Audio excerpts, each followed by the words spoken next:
Altered States of Knowledge, The Attainment of Gnosis in the Hermetica by Dr. Wouter J. Hanegraaff, University of Amsterdam. One of my favorite scholars, and I'm very glad to be getting back to some hardcore academic work. This is from the International Journal of the Platonic Tradition 2, 2008, and by Brill. Of course, most of their works, including my buddy Chris Larrick's book and others, are exorbitant and impossible for us to ever attain in this mortal body. Unless, you win the lottery, you can buy those books. I'm joking, of course, but this is good research that we need to look into, and let's get to it. Research into the so-called philosophical Hermetica has long been dominated by the foundational scholarship of André-Jean Fusticier. I will always say that name slightly badly. My French is bad for a Canadian. Who strongly emphasized their Greek and philosophical elements. Since the late 1970s, this perspective has given way to a new and more complex one, due to the work of another French scholar, Jean-Pierre Mahe, who could profit from the discovery of new textual sources and called much more attention to the Egyptian and religious dimensions of the Hermetic writings. This article addresses the question of how, on these foundations, we should evaluate and understand the frequent Hermetic references to profound but wholly ineffable revelatory and salvational insights received during ecstatic states. Fusticier dismissed them as literary fictions, whereas Mahe took them much more seriously as possibly reflecting ritual practices that took place in Hermetic communities. Based upon close reading of three central texts, Corpus Hermeticum 1, 13, and 6, and challenging existing translations and interpretations, this article argues that the author of the Hermetic corpus assumed a sequential hierarchy of levels of knowledge, in which the highest and most profound knowledge, gnosis, is attained only during ecstatic or altered states of consciousness that transcend reality. While the Hermetic teachings have often been described as unsystematic, inconsistent, incoherent, or confused, in fact, they are grounded in a precise and carefully formulated doctrine of how the Hermetic initiate may move from the domain of mere rational discourse to the attainment of several trans-rational stages of direct experiential knowledge, and thereby from the limited and temporal domain of material reality to the unlimited and eternal one of mind. Introduction: The problem of language. Like any other academic discipline, the history of religions relies on discursive language to make itself understood. It is only within the order of critical rational discourse that scholars can discuss and evaluate one another's claims and thereby contribute to the progress of knowledge. More than their colleagues in other disciplines, however, scholars of religion are often faced with the strangely paradoxical task of having to make sense of textual sources which explicitly deny the relevance and indeed the very possibility of what the scholar is trying to do. The so-called philosophical Hermetica, a corpus of texts from late antiquity attributed to or associated with the legendary sage Hermes Trismegistus, are an example par excellence. Skepticism about the modern scholar's basic tool, discursive language, is a recurrent theme in the Hermetica and central to their message. God is addressed as the inexpressible, the unspeakable, named only by silence.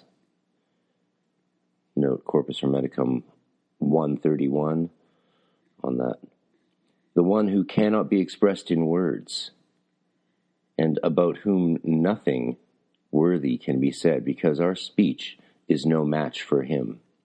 This is a very common thing within the entire mystical tradition, leading up through Meister Eckhart to even the likes of Thomas Merton. We see this. The idea that the Corpus Hermeticum might have had a larger role in the development of religion and spirituality over the last 2,000 years is by no means insignificant. Reasoned discourse, logos, has a respectable but strictly propedeutic role. It leads up to a point, but it does not reach as far as the truth, and the ultimate vision of divine reality will only be seen in the moment when you have nothing to say about it, and that is to say, in a state of divine silence. Propaedoic means, of course, a lesson before the lesson, really. And for more references in the Corpus Hermeticum to silence and the ineffable unknowability of experience of God, see also Corpus Hermeticum 18, 12, 9, 10, 10, 5, and 13, 2 on the understanding in silence, and 13, 3 and 13, 16 for more on this ineffable gnosis and knowledge through silence, which is probably striking many of you as it strikes me as very much a breath of fresh air to hear scholars actually finally looking at text seriously enough to understand what it is we're doing with them, and to the extent that actually what we're doing with them is something that has been done with them before, and moreover might be why they were written, is to catalog this series of practices and approach to spiritual human life that we all who are in it, take for granted. Because we were, again, raised in it or taught it by people who were taught it themselves. It's not like any of us went back to the Corpus Hermeticum and were like, what were these texts getting at? And then trying to reverse engineer a spirituality. These spiritual traditions are organically passed down, sometimes in part through religious orthodoxies or structures that have maintained elements and aspects. Other parts come through oral tradition, other parts come through experiential practices. If rituals are contained and then people do those rituals in the contained way they were created, you're going to have similar experiences to the people who first wrote them down. That's just logic. And in that way, our traditions continue and grow, and the source texts, like Corpus Hermeticum, can be seen more clearly in light of the practices of the kinds of initiates who are actually seeking these experiences of God and their own divine self, the gnosis. Accordingly, the two descriptions we have of an initiation into the Hermetic mystery both culminate in the initiates attaining a supreme knowledge and spiritual understanding that cannot be taught. Sound familiar? But is a secret kept in silence. For that, see 13.3 and 13.16 of the Corpus Hermeticum. The unspeakable divinity is addressed by means of hymns sung in silence. In short, these texts are marked by the paradox of using language to tell the reader that language is powerless to convey the truth, and claiming to convey a message by stating that it cannot be found anywhere on the page. If you want a deep look at how this plays out in spirituality and theology, in postmodern philosophy and culture, that's what my main book is really about, The Ethics of Understanding God, which looks at how these experiences can be found in our current climate, philosophically and ethically. How then can scholars do justice to such texts? Some would take the postmodern way out by stating axiomatically that there is nothing beyond language and discourse. There's actually another way to do that, but okay. Any expression of linguistic skepticism is itself a linguistic statement and can thus be analyzed as a form of discourse. The problem is that the very axiom is flatly denied by the sources themselves, and hence, by taking this road, one implies that they are speaking nonsense, rather than trying to take the sources seriously to begin with and make an effort to understand what they might mean on their own terms. Scholars who choose this perspective end up correcting the source's point of view by replacing them with agendas of their own. Others will try to somehow make the absent message present to their readers. The problem here is that scholars who take this road are still using the very medium, discursive language, which their sources tell them is inadequate to the task. Hence, the premise is, again, that the sources are mistaken in their linguistic skepticism. They think the truth cannot be expressed in words, but the scholar knows better and can do what they cannot. Now, this approach logically requires the scholar somehow to have direct, unmediated, non-linguistic access to the message. In other words, it requires him to be of a mystic of sorts himself, who somehow knows the truth from direct experience, and what is more, knows it better than those who wrote the texts. Many scholars in the contemporary study of religion, I'm referring to the religionist current, popular particularly in the United States, practice something close to such an approach. representatives of that tradition are, of course, Francis Yates and Mircea Eliade, Joseph Campbell. With various degrees of sophistication, these first two approaches have often been applied to the study of mysticism and various aspects of what is currently referred to as Western esotericism, including the Hermetic writings.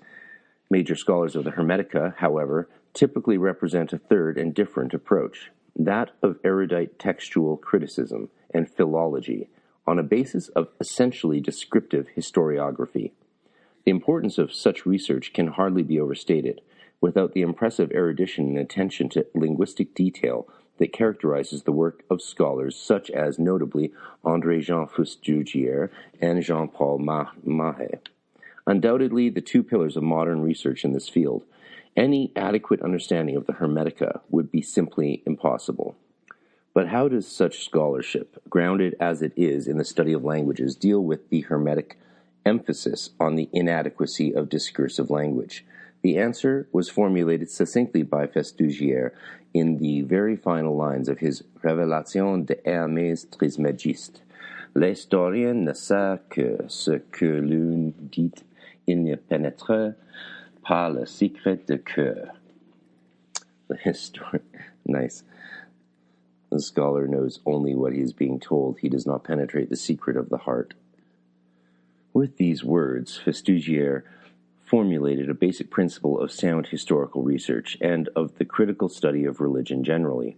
If it creates any problems in the study of the Hermetica, this is not because of the principle itself, but because it tends to be interpreted in an unnecessarily restrictive manner, as a quasi-positivist doctrine of descriptivism. According to that doctrine, which remains the orthodox position in the field, the scholar is allowed to repeat, translate, paraphrase, or summarize the exact statements of his discourse. In short, he may tell his reader, "C'est qu'on lui dit," and of course he must put them in context. But going even one step beyond these acceptable procedures is seen as unscientific speculation and tends to be encountered with grave suspicion. The reasons for this attitude are easy enough to understand.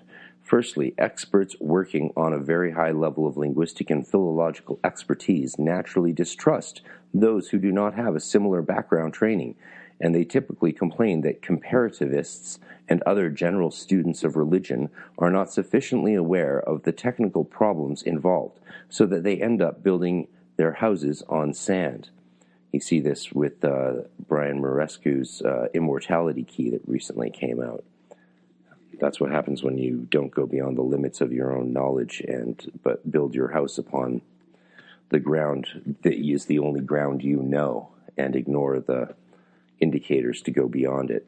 In many cases, such criticism is entirely justified. It should be evident, however, how easily this attitude can prevent us from even asking, let alone trying to answer important and entirely legitimate questions about the texts under investigation and the meaning and use they may have had for their intended audience.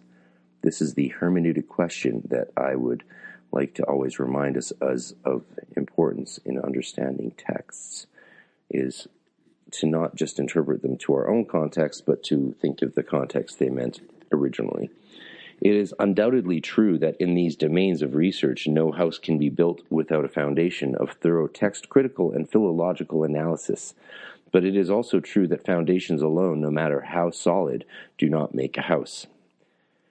Yes, it's hard to ignore the fact that a lot of people just loosely equate things or equivocate things roughly one to the other without actually studying the background of what that thing actually is. It's like, well, that's how you get to global languages being from Ireland or Egypt and representing aliens. I mean, that's essentially the loose kind of thinking that leads you into some very basic errors that you can then end up trying to, like he said, like Hanegraaff said, build your whole castle upon this thing because you roughly equivocated something early on and then just ran with it forever after. A second reason for the descriptivist attitude is that historians who study religious texts and traditions tend to be afraid, again quite understandably, of being perceived as not objective enough. As a result, they have a tendency to err in the opposite direction, particularly when dealing with materials that emphasize subjective experiences and unusual states of consciousness, which are cleverly very far removed from the stereotypical scholarly state of mind. The unfortunate result is that, in spite of all its refined attention to textual and linguistic detail, current research of the Hermetica still tends to read the sources selectively, and as a result, sometimes to misread them. I will attempt to demonstrate this by calling special attention to a series of statements and formulations concerned with the subjective experiences and unusual states of consciousness, the relevance and significance of which I believe has been largely overlooked. These aspects of the textual corpus have either not been registered on the screen of investigation at all, or if they were, they have been registered inadequately and incompletely, and their significance has not been sufficiently recognized. My further argument is that hermeneutically, these passages should not only be taken seriously, but should be placed at the very center of attention in any analysis of the Hermetic corpus as a whole. The heart of the Hermetic message is precisely its emphasis on the centrality of a salvational and noetic experience, often referred to as gnosis, that cannot be verbalized, and which is considered to be wholly superior to rational philosophical discussion. It is therefore with reference to this center that we should evaluate and assess the relative importance of all other aspects of the Hermetic corpus. Note, I am of course perfectly aware of the objection that the corpus of the philosophical Hermetica does not constitute a whole to begin with, and that any search for some unifying principle is therefore mere speculation.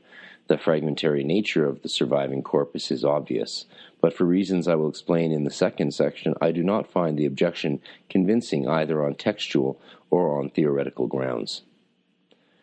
The hierarchy of knowledge. All serious scholars of the Hermetica have noted their considerable philosophical and doctrinal diversity, including multiple inconsistencies and contradictions, like Garth Fowden, who addressed this problem in an excellent and provocative chapter of his Egyptian Hermes of 1986. I would argue that it can largely be resolved by taking seriously the concept of a hierarchy of types of knowledge that is explicitly emphasized in several key passages. In Corpus Hermeticum 10, verse 9, the principle is stated succinctly. Gnosis is the goal of episteme. Gnosis de estin epistemes totelos. So, gnosis is the basis of knowledge. Epistemes for epistemology, of course, and de estin epistemes totelos for the reason, the goal. So you have gnosis, episteme, and telos. You got epistemology and teleology and gnosis. Modern translations of this sentence differ widely, but all of them end up obscuring its very meaning. And that makes sense because you have three heavy-hitting words in the Greek there. Gnosis, epistemes, telos, which is most clearly preserved by simply keeping the key terms untranslated. Yes, that's how someone sensitive to philology and linguistics would do it. Yeah. Right? But older scholarship, most of the time, would just they choose those words and they say, how do I want gnosis to read?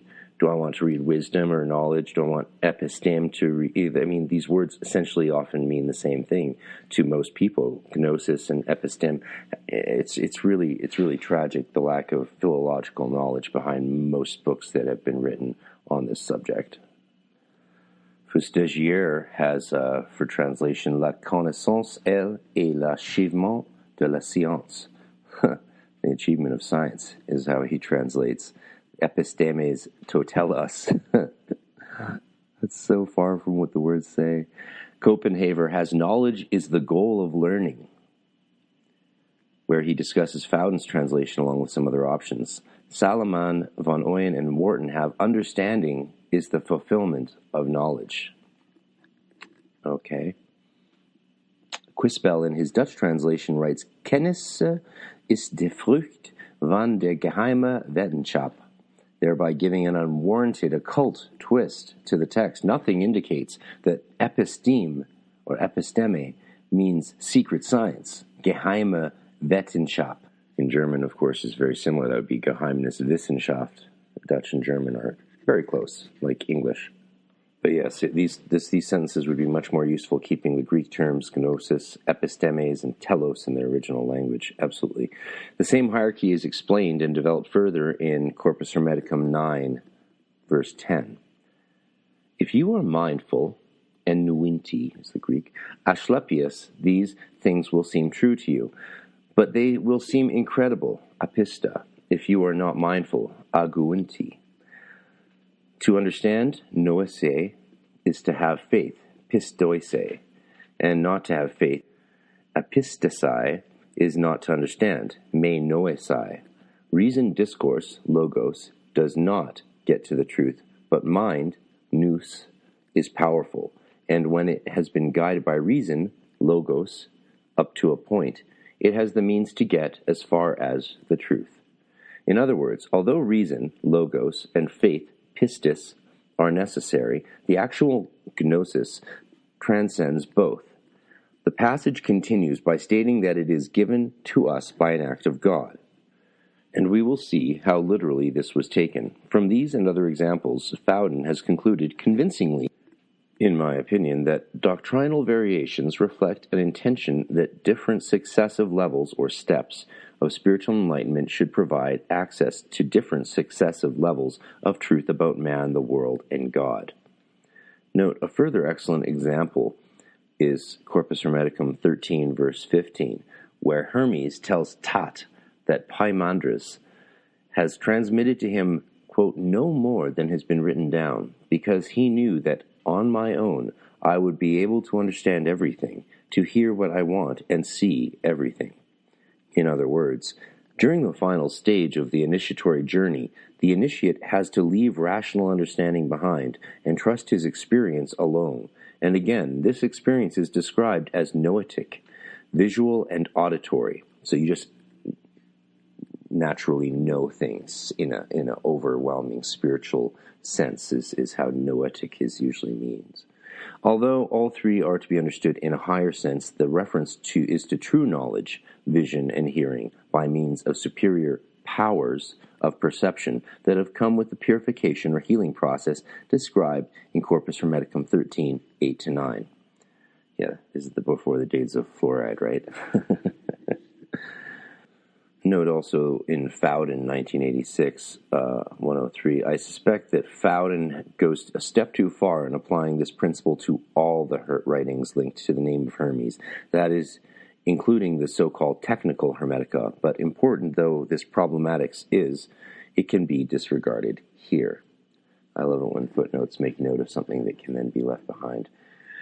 Hence, what might look like irreconcilable differences or even contradictions, the so-called monistic and dualistic passages being the most frequently discussed example, may instead be interpreted as reflecting successive levels of understanding. No shit, eh? What is true on one level being less than perfectly true on a higher level. And furthermore, if rational discourse represents a lower level in principle, as frequently repeated by the sources, then one should not be surprised to find that strict logical consistency is not their very first priority. Roloff van der Broek correctly notes that there is no irrefutable proof for Fowden's theory. However, rejecting it as speculation merely for the reason that would clearly exemplify the descriptivist fallacy criticized in the previous section, which considers it illegitimate to move beyond letting texts speak for themselves. The fact is that no scholar of the Hermetic corpus can avoid taking position with respect to its internal inconsistencies, and it should be understood that any such position is an interpretation that goes beyond the empirical data. By far, the most common alternative to Fowden's theory is that of questioning the intellectual sophistication or intelligence of the anonymous authors, compilers, and editors who were supposedly oblivious to logical and doctrinal contradictions. Yeah, right. Like Fowden's theory, This one cannot be proven, but its implicit arrogance is quite evident. It supposes that due to their superior technical expertise, modern scholars see far more sharply than those folks in late antiquity who produced and used the sources. And it often implies that rational philosophers can expose religious enthusiasts as being confused about their own beliefs. Ooh, Hanegraaff's getting harsh, getting sharp. Since nobody knows for sure how to account for the inconsistencies, it seems much more reasonable to give those enthusiasts at least the benefit of the doubt, and to accept Fountain's perspective as more plausible than its alternative. Therefore, I make no excuse for provisionally treating the Philosophical Hermetica as one corpus, and for placing the three texts under discussion here, Corpus Hermetica 1, Corpus Hermeticum 13, and 16, in a sequential order that suggests a progressive development through several levels of initiation and Gnostic thought. I am perfectly aware of the fact that strict proof for the correctness of such a sequence is not possible, but I add that the same goes not only for any other possible sequence, but even for the very statement that such a sequence is mere speculation. My final argument in favor of a Hermetic hierarchy of knowledge, reflected in a sequence of texts that described a process through successive levels of initiation, is quite simply that it does better justice to the sources than the alternatives, and that it allows for an amount of intertextual consistency and internal logic which does not implicitly offend the intelligence of its presumed authors, editors, compilers, and readers. Yeah, so up until Hanegraaff here and Amsterdam and some of these other esoteric scholars, basically everyone who is looking at not just Hermetic literature but a lot of spiritual texts in the realm of religious studies, and this is partly due to the fact that they're problematically usually undereducated in theology, unfortunately, tend to look at these old texts, and where they don't see a cohesion and understanding, they assume that the authors themselves were not so bright or incapable of seeing logical inconsistencies in their own work, and essentially dumber, lesser humans. I mean, this is something that's been being overthrown by academic research since the last 100 years in quite a major way, is giving some credit to the authors of texts themselves and not assuming that they were just vulgar dum-dums prior to our own enlightened 21st century thinking. Festugière may have voiced a widely shared opinion when he stated that la culture philosophique de l'hermétiste est médiocre et sa pensée sans originalité et sans vigueur. But there is some truth to this. It still concerns the strictly philosophical level only, not the religious one, that the sources themselves consider all important. The quote said from Festugière, the Hermetist's philosophical culture is mediocre, and its thought is without originality and without vigor. That's what the scholar thought in 2006.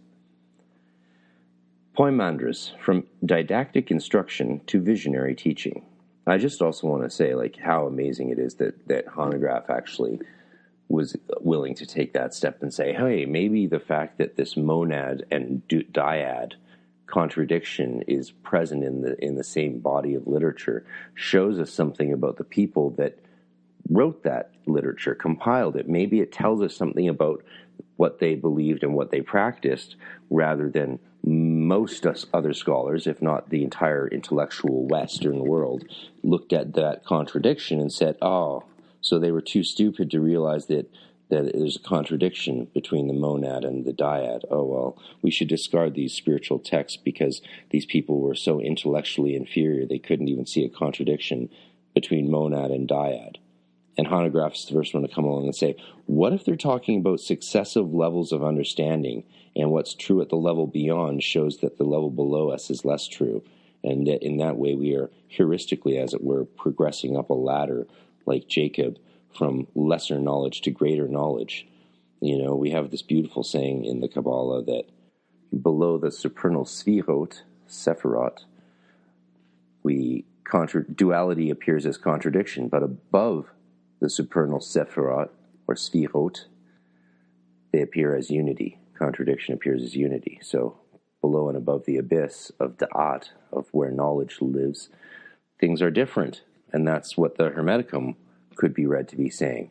Hanegraaff's aware of his choice by putting these texts together, these chapters together, but thinks it's not a bad choice to make, giving credit to the original tradition that they come from. A considerable part of the Hermetica consists of didactic dialogues in which a teacher provides a pupil with information about the nature of the world, man, and God, and how they are related. This kind of knowledge belongs to the sphere of philosophy and theology, and lends itself to expression and discussion by means of discursive language. Fowden has plausibly argued that the recurrent expression, general discourses, genikoi logoi, but see also the expression exodiakoi logoi, refers to the texts of this kind, which were understood as pertaining to knowledge that was important and necessary, but still belonged to lower stages in the progress towards gnosis. The discourse on the Ogdoad and the Ennead strongly supports this view. Before initiating his pupil into higher knowledge, Hermes Trismegistus reminds him of the progress he has made thanks to the books. And after the initiation, he instructs him to make a report of it and write it down in hieroglyphs on steles of turquoise. This presumably is the very text that we are reading. Unless we have ourselves gone through the initiatic rebirth, however, we will not understand it. He who has not first been born from God and is still at the level of the general and further discourses is not able to read the contents of this book, even if he has a clear conscience and does not do or consent to anything shameful. These quotes are from the fragment of the Nag Hammadi that is part of the Corpus Hermeticum. And again, so it's very significant that a crucial part of the Corpus Hermeticum texts were only discovered in the 20th century with the discovery of the Nag Hammadi library. So a key text was missing all the way back through the last 2,000 years, all the way through Ficino and Ludovico Lazzarelli's translations. They were all missing some crucial content, and we are likely still missing other crucial content today. That's important to remember. In short, an ethical life and proper philosophical training by means of book study and oral instruction are necessary as preparation, but they do not suffice, because discursive language simply does not get as far as the truth. This is a crucial Hermetic thinking, and again, that's from the paraphrasing Corpus Hermeticum 9, verse 10. A higher level of instruction is described in the first treatise of the Corpus Hermeticum known as the Poimandres. Because it is largely concerned with how the world came into existence, it has often been referred to as a creation myth and compared with Genesis. But such a label is misleading. We are not dealing with a mythical narrative, but with the description of a vision. Quote, "Once, when thought, enoia, came to me of the things that are, and my thinking, dianoia, soared high, and my bodily senses were suspended, like someone heavy with sleep from too much eating or toil of the body. An enormous being, completely unbounded in size, seemed to appear to me and call my name and say to me, 'What do you want to hear and see? What do you want to learn and know from your understanding? Kai noesis matean kai gnonoi.' 'Who are you?' I asked. 'I am Poimandres,' he said, 'mind of sovereignty. I know what you want, and I am with you everywhere.'" As demonstrated by Roloff Vanderbroek in a recent article, this opening scene has very close parallels with Jewish apocalyptic literature, and he specifically discusses the relevance in this regard of the texts contained in the Cologne Mani Codex. For example, both in the Apocalypse of Enos and the Apocalypse of Sem, the protagonist is busy reflecting, thinking, or pondering about the world, how it has come into existence and who has created it. And while he is in this state of philosophical reflection, an angel appears to him who proceeds to reveal the answers to his questions. That Poimandres' vision takes place in an ecstatic or trance-like condition of some kind is evidence from the description. The body is rendered passive, and the senses are put on hold, thereby allowing free rein to the higher faculties of the soul. Since the visionary is clearly a philosopher of sorts who has been pondering the things that are, One understands that this higher faculty is introduced as dianoia, thinking, but in fact it turns out to be endowed with at least two higher senses equivalent to the bodily ones. After having asked him what he wants to hear and see, Poimandres continues not by telling him how the world was created, but by showing him, and the vision appears to be accompanied by sound.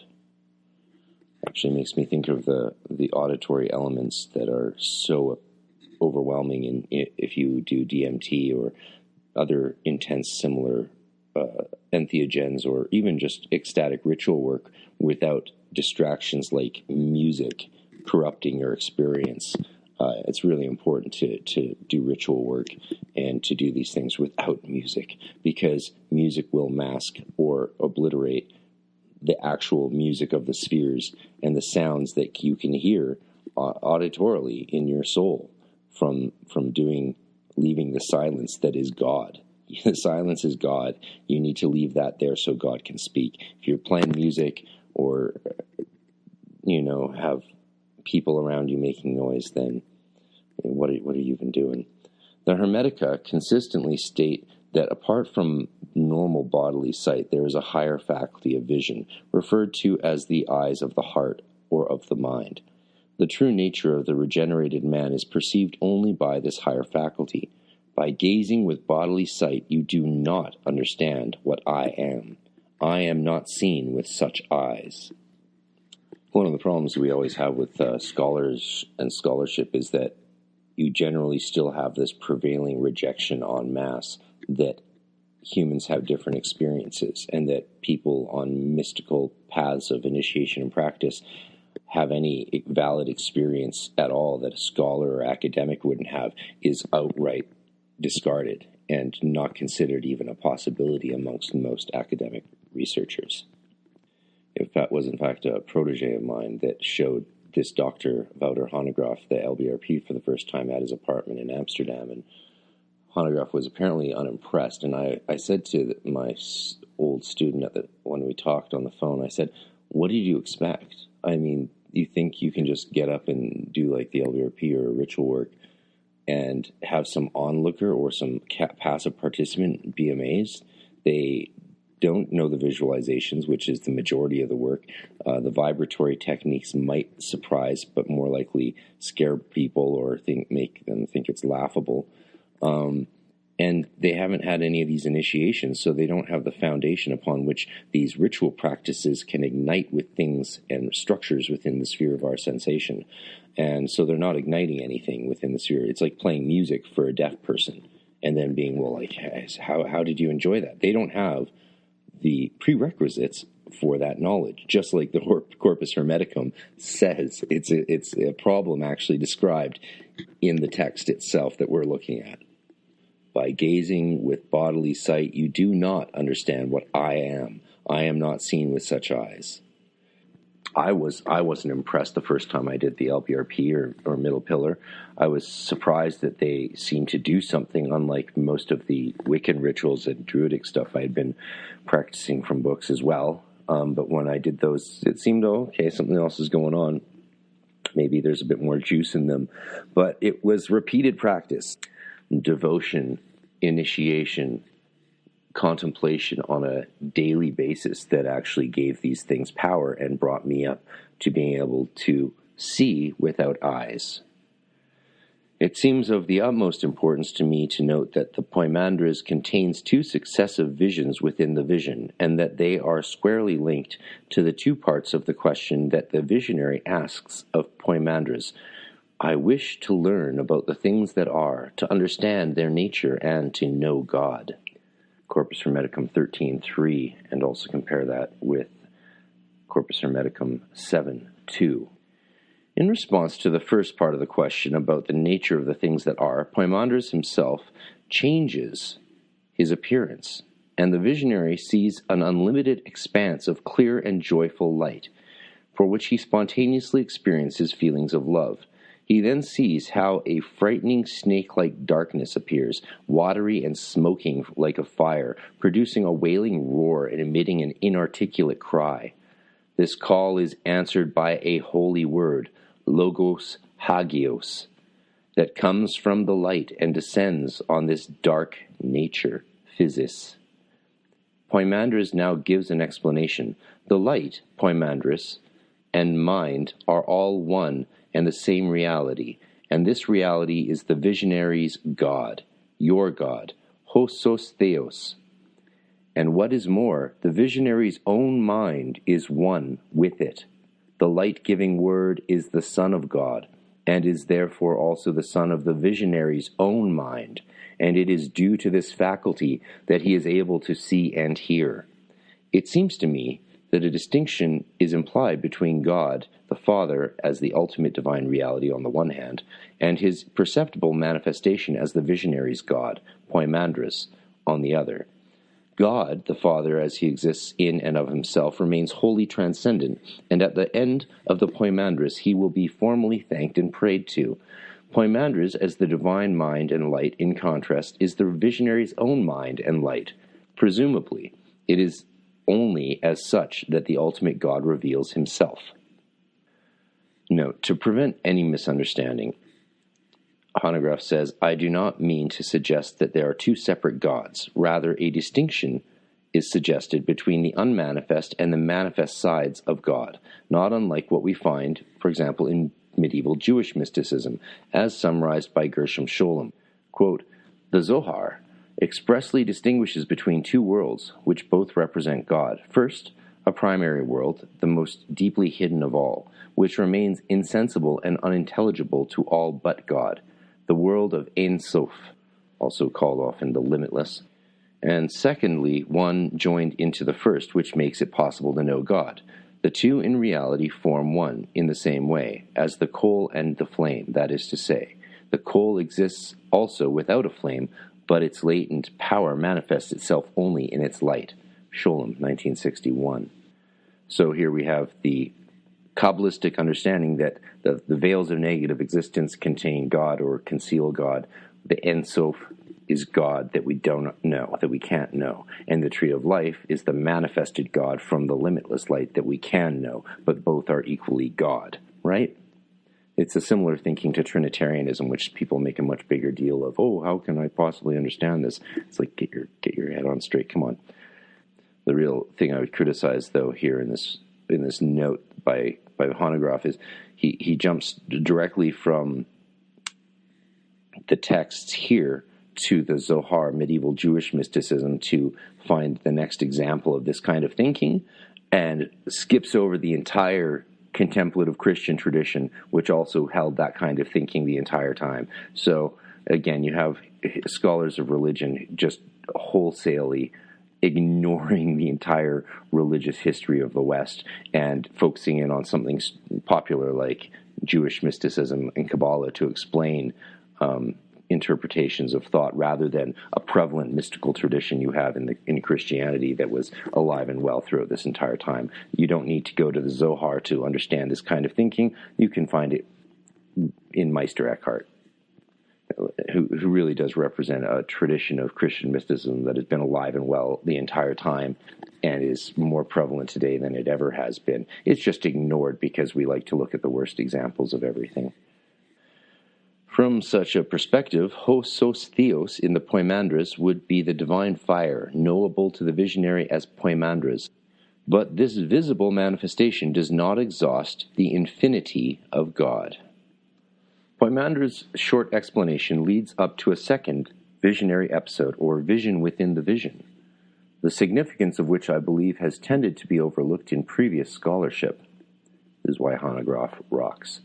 The first vision had the visionary in the role of an essentially passive spectator, receiving visionary and auditory instruction about how the world came into being.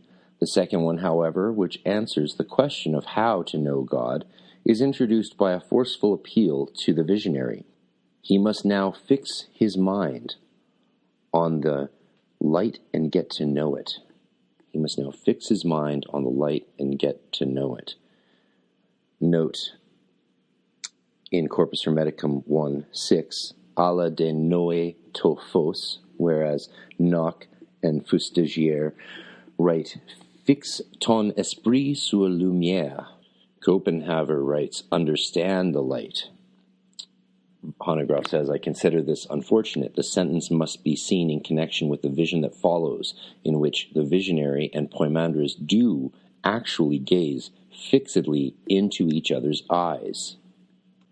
One might say that from an armchair philosopher who is watching the show, he must become an active Gnostic, seeking to know his own mind as the divine mind. Note, in the sense, of course, of somebody who seeks to attain Gnosis, not in the sense of an adherent to a Gnostic system. Crucial point there.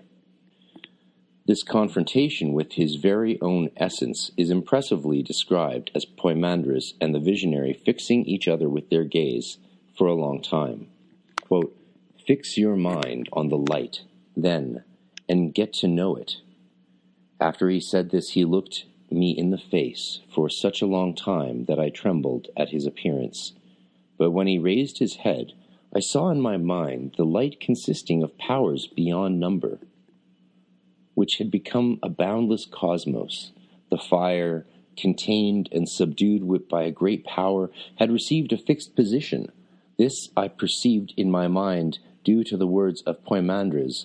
Since I was beyond myself, he spoke to me again.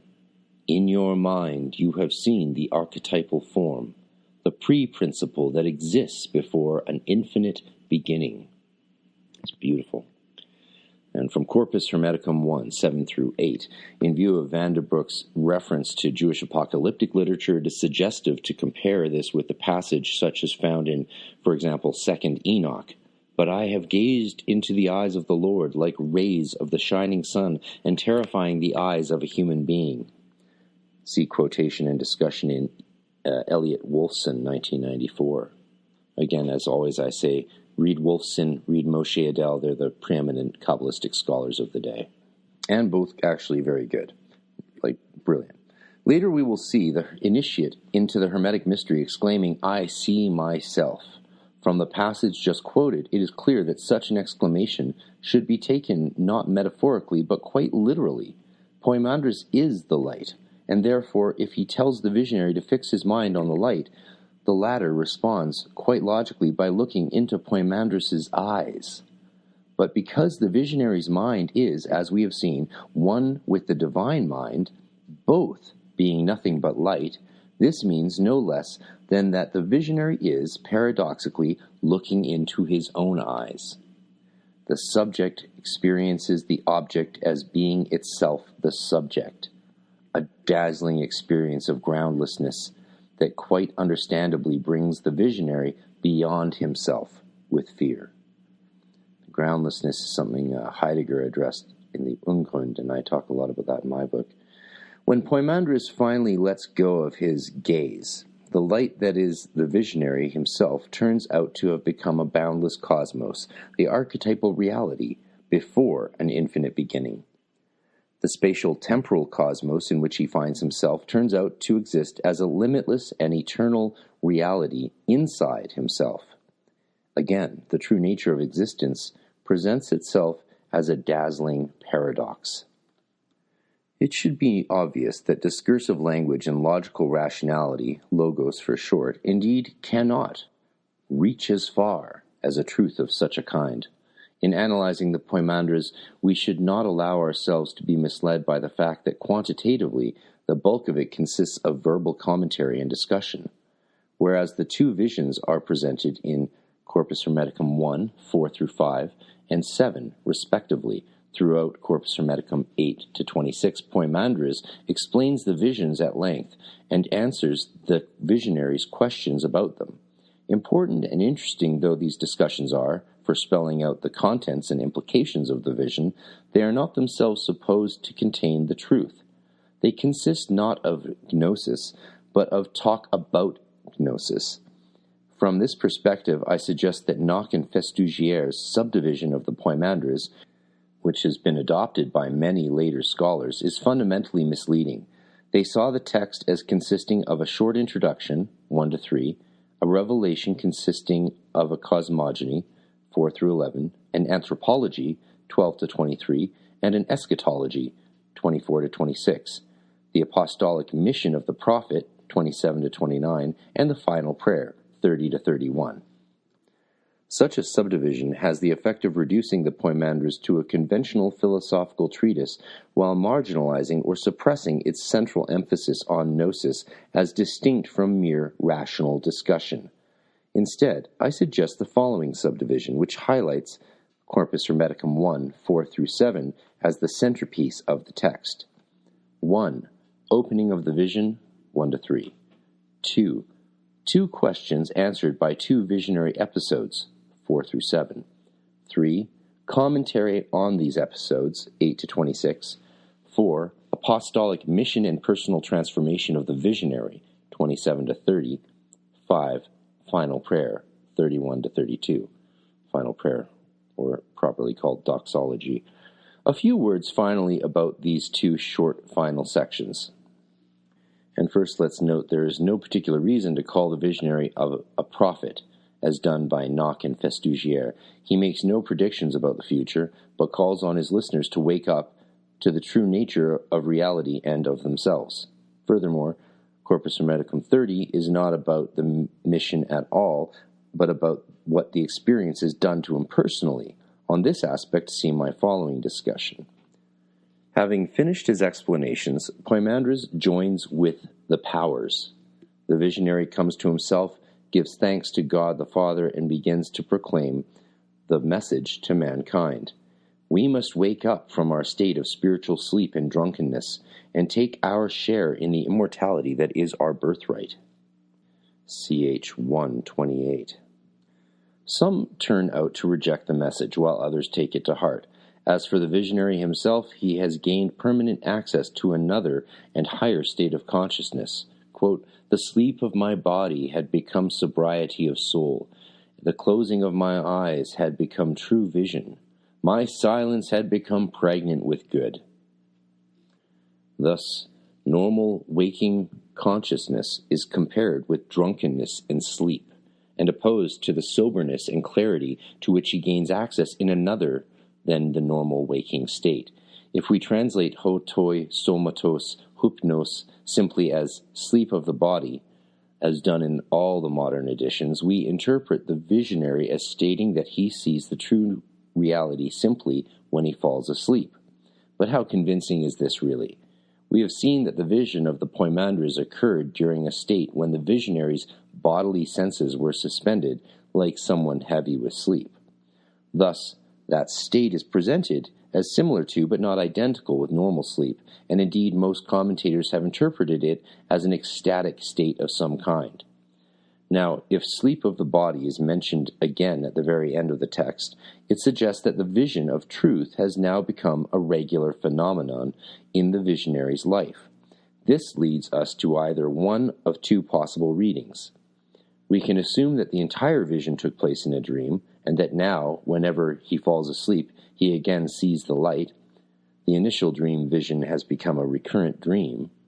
This reading might be possible, but if so, it would describe a psychological phenomenon for which I can think of no parallels elsewhere. It seems much more plausible that in this instance, too, the text is not referring to normal sleep to begin with, but to some other kind of altered state to which the visionary has learned to gain access, or which happens to him spontaneously, and which functions for him as an entrance to spiritual vision. It is quite common for trance-like altered states to be loosely referred to as sleep. This is actually common throughout the Bible. Note, in much more recent periods, one might think of, for example, the phenomena of mesmeric trance in the context of German Romanticism. The spectacular altered states of Friedrich Haufe, known as the Seeress of Prevost, was routinely referred to as sleep, Schlaf, by Justinius Kerner in his famous book about her, but it was well understood by all concerned that this was not normal sleep. And it seems to me that the details of how the Poimandres' vision is described are consistent with some altered state that falls within the wide range of ecstasis, much more than with a normal dream. For a detailed discussion of ecstasis, ecstasy, and related terms, aloesis, kinesis, and theosis, enthusiasmos, daimonismos, thiosmos, apoplexia, and ekplaxis. See F. Pfister, 1970, for all of you who want to get into that one, because it's a fascinating one to get into. And 4, Corpus Hermeticum 13, the rebirth of the pupil. That the attainment of gnosis requires an ecstatic, altered state of consciousness somewhat comparable to sleep is suggested by other passages in the Philosophical Hermetica as well. In Corpus Hermeticum 10, we read that those able to drink somewhat more deeply of the vision often fall asleep. Katakomizontoi, moving out of the body toward a sight most fair. But when the pupil desires to have that experience, Hermes tells that he, and surprisingly Hermes himself, is not yet ready for it. Quote, "We are still too weak now for this sight. We are not yet strong enough to open our mind's eye and look on the incorruptible, incomprehensible beauty of all that good. In the moment when you have nothing to say about it, you will see it, for the knowledge, gnosis, of it is divine silence and suppression of all the senses. One who has understood it can understand nothing else, nor can one who has looked on it look on anything else or hear of anything else, nor can he move his body in any way. He stays still, all bodily senses and motions forgotten." Corpus Hermeticum 10, 5-6. As in the beginning of the Poimandres, therefore, the vision of truth by means of the eyes of the mind requires an unusual state in which all the bodily senses are suppressed. The vision described in the Poimandres would seem to have occurred spontaneously, and while its contents are perceived by means of some kind of internal sight, they are still essentially visual. The visionary sees light, a snake-like darkness, Poimandres himself, the cosmos, and the archetypal forms. There is no particular emphasis on ineffability or the incapacity of language to describe what is being shown. In this regard, the text might be seen as representing a level of instruction that is still somewhat lower than the one described in the dialogues that deal with initiation, Corpus Hermeticum 13, and the discourse on the Ogdoad and Ennead. In both cases, the attainment of the vision is not spontaneous, but induced deliberately, and in both cases there is a very strong emphasis on ineffability and the need for silence. At the beginning of Corpus Hermeticum 13, it has been some time since Hermes Trismegistus came down from the mountain, where undoubtedly he has received a divine revelation. And note, Poimandres in the Mind of Sovereignty in Corpus Hermeticum 13:15, one might speculate that Hermes' experience on the mountain was in fact understood to be the very experience described in the Poimandres. And his pupil, Tat, is pressing him for knowledge. Tat has studied the general discourses, but they spoke in riddles about divinity, claiming that one must first be reborn. He has also followed Hermes' advice on first steeling himself against the deceit of the cosmos, and now he feels he is ready. He finally wants to learn how to be born again. Hermes responds with some enigmatic statements about the seed of the true good being sown in the womb that consists of the wisdom of understanding in silence. Yes. CH 13:2 for that one. But understandably, this only adds to Tat's frustration. He complains that Hermes still gives him only riddles, instead of speaking to him as a father should speak to a son. Hermes defends himself. It is not that he is deliberately trying to be vague, but that the mystery of rebirth cannot be taught. When Tat keeps insisting, Hermes responds by telling what happened to him, presumably when he was up on the mountain. "What can I say, my child?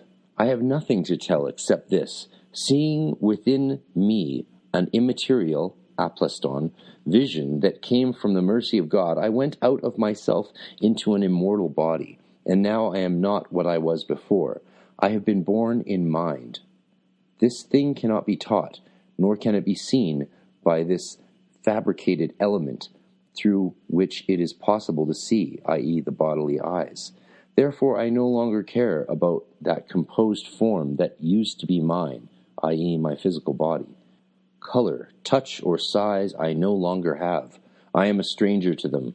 Now you see me with your eyes, my child, but by gazing with bodily sight you do not understand what I am. I am not seen with such eyes, my child. Note, Copenhaver has elementary fabrication, but I prefer to give the literal translation given by him in his notes. In context, it is clear that the text means to say quite simply that it cannot be seen by physical eyes. Copenhaver has, therefore, the initial form, even of my own constitution, is of no concern, but admits in his notes that the personal references in the following sentence perhaps justify Nock and Fustagier's looser je ne a plus succès de cette première forme composée qui fut la mienne. I have here chosen to be even a bit more loose in order to render more clearly what is undoubtedly intended. Now that he has been reborn in a new immortal body, Hermes no longer cares very much about his old physical body. Here we see Hanegraaff excellently picking accurate translations that were disregarded by previous scholars because they didn't sort of really fit the logic and narrative that those scholars wanted them to fit. And you see this a lot with source texts. The dialogue that follows is extremely dense with significance, most of which, as far as I can tell, has been overlooked by modern commentators. Tat responds that Hermes has thrown him into a state of mania, or madness. Eis manian meuk oligen kai oistresin phrenon enesaisis, and repeats this in different words a bit further on, memena ontos.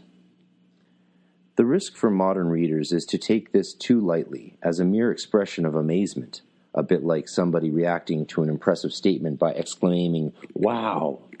But in a context permeated with Platonism, mania refers to the divine madnesses or frenzies described in Plato's Phaedrus as altered states that give access to superior knowledge. Now, for an analysis of Plato's four frenzies as altered states, see W.J. Hanegraaff, 2009 publication.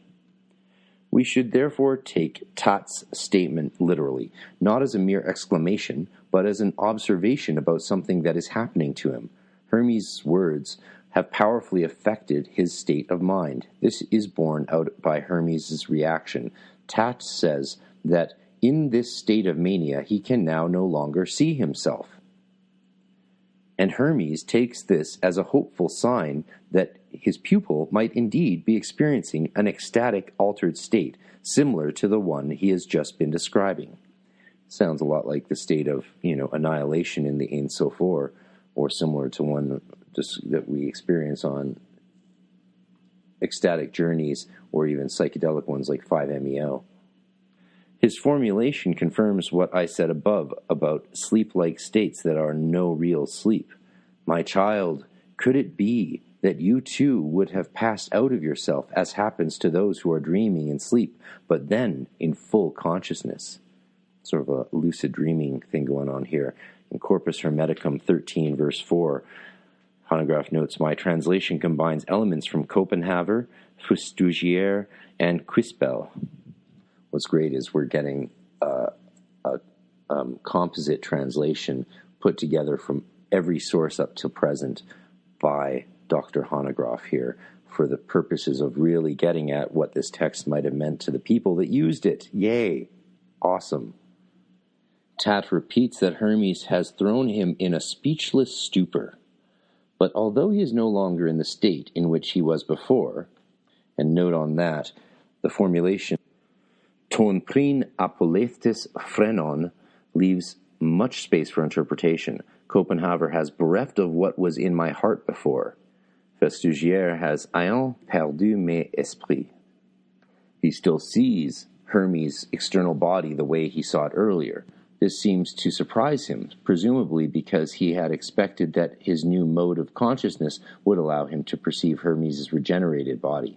In response, Hermes reminds him that even the mortal body does not stay the same, but changes daily. And this very mutability reveals it to be no more than a deceptive illusion. True reality is entirely different. It is the unsullied, the unlimited, the colorless, the figureless, the indifferent, the naked seeming, the self-apprehended, the immutable good, the incorporeal. See Corpus Hermeticum 13:6 for the conventionality of such descriptions as referring to divine qualities. Tat realizes that he does not see that reality yet, and therefore his present state of consciousness cannot yet be the one of rebirth. Full of disappointment, he exclaims that he had expected Hermes to make him wise, whereas in fact his understanding is still blocked. Corpus Hermeticum 13:6. Hermes confirms this. The true reality cannot be perceived through the senses, but requires a power that is given only through rebirth. Tat must draw that power to himself, ardently wishing for it to come. At the same time, he must suspend the activity of the bodily senses and cleanse himself of the irrational torments of matter. Tat is quite surprised about this information. He never realized that he had tormentors inside himself. Well, that very ignorance, Hermes explains, is the first tormentor. The others are grief, incontinence, lust, injustice, greed, deceit, envy, treachery, anger, recklessness, and malice. Under these 12 are many more, and they use the prison of the body to torture the inward person with the sufferings of sense. Corpus Hermeticum 13:7. But they will gradually withdraw from the one for whom God has mercy, and that is in fact what happens during the process of rebirth. Hermes now instructs Tat to keep silent and say nothing, because this is necessary in order to not obstruct the healing process that will come from God. He then begins to systematically purify Tat from his tormentors by summoning 10 divine powers in succession, which drive out the 12 tormentors. Note in Corpus Hermeticum 13, verse 12, Hermes gives some explanation about the relation between the 12 tormentors linked to the 12 zodiacal signs and the decad, which engenders soul. The first 7 powers of the decad, knowledge, joy, continence, perseverance, justice, liberality, truth, are the direct opposites of the first 7 tormentors. The last 5 tormentors do not have opposites of their own, but are collectively opposed by the triad of good, life, and light. If there's something worth studying in your journal, it's all of that stuff I just covered. We are certainly justified in thinking of the tormentors as demonic entities that had been possessing Tat's body without him being aware of it. In fact, at the end of the healing process, Hermes observes that vanquished, they have flown away in a flapping of wings. Cool. Corpus Hermeticum 13:9. While I am thoroughly aware of the problematics of the concept of shamanism and how frequently it has been misused for making grand statements, for example, about Greek religion, for an excellent critical analysis, see J.N. Bremer, 2002. We should not throw out the baby with the bathwater. The description given here is too closely reminiscent of traditional shamanic healing processes, including the exorcism of demonic entities, for that parallel to be dismissed out of hand. Yes. Thank you, Professor. The purification process does not fail to have its effect on Tat. In another treatise of the Corpus Hermeticum, number 11, Hermes had been told that one cannot understand God otherwise than by participating in his own mode of perception. That is God's mode of perception. Quote, make yourself grow to immeasurable immensity, outleap all body, outstrip all time, become eternity, and you will understand God. It sounds like the beginning of the Kabbalistic cross that most people skip these days. Having conceived that nothing is impossible to you, consider yourself immortal and able to understand everything, all art, all learning, the temper of every living thing. Go higher than every height and lower than every depth. Collect in yourself all the sensations of what has been made, of fire and water, dry and wet. Be everywhere at once, on land, in the sea, in heaven. Be not yet born. Be in the womb. Be young, old, dead, beyond death. And when you have understood all these at once, times, places, things, qualities, quantities, then you can understand God. Corpus Hermeticum 11, verse 20. And precisely this mode of supranormal perception, not with the sight of the eyes, but with the mental energy that comes through the powers, has now also become available to Tat. I am in heaven, in earth, in water, in air. I am in animals and in plants, in the womb, before the womb, after the womb, everywhere. CH 1311. And more specifically, Tat has also attained the kind of vision described in the second vision within the vision of the Poimandres. Quote, I see the universe, and I see myself in mind.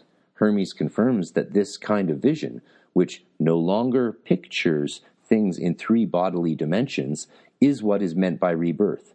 Again, the term rebirth must be taken quite literally as the generation of a new, immortal body constituted of the newly acquired powers which will never succumb to dissolution. This is emphasized once more in Corpus Hermeticum 13, verse 14. Since he has reached the goal, he has been born a god and a child of the One, in a new immortal body. Tat knows what he might expect next.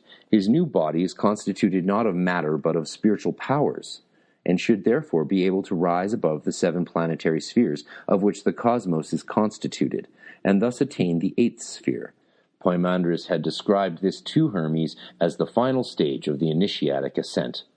Quote, and then, stripped of the effects of the cosmic framework, he enters the region of the Ogdoad, with nothing left to him but his very own power, and together with the beings he hymns the Father.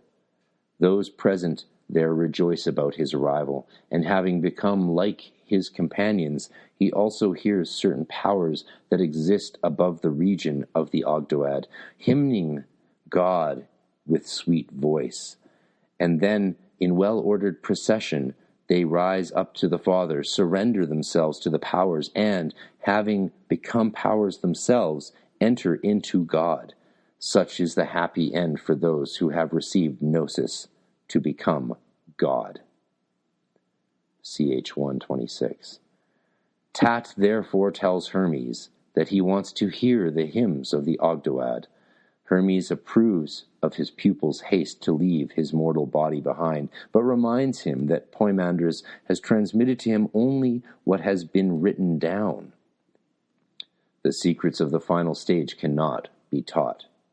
In other words, Tat should not expect Hermes to tell him how to find his way to the Ogdoad. He will have to rely on his own power to do it. A bit teasingly, perhaps, Hermes adds that as far as he himself is concerned, Poimandres had left it to me to make something beautiful of it, and that he has succeeded. Indeed, the powers are now singing within him and within all things. I think that's a very good description, actually, of the experience of a singing within yourself and in all the universe around you. It very much does seem that way a lot of the time. Predictably, Tat reacts by saying that he wants to hear and understand them too. But what are these powers, and where are they? As noted by Van de Broek, the above quotation from CH 126 describes a post-mortem experience where CH 13, like the discourse on the Ogdoad and the Ennead, proceeds to describe the hymn of the powers as an ecstatic experience during this life. Since Tat has now twice repeated that he wants to hear the hymn of the Ogdoad, and since Hermes not only responds positively, but the treatise actually follows him with a secret hymn, it would be quite logical to assume that this hymn is heard during an ecstatic ascent to the Ogdoad and the Ennead. However, something else seems to be intended.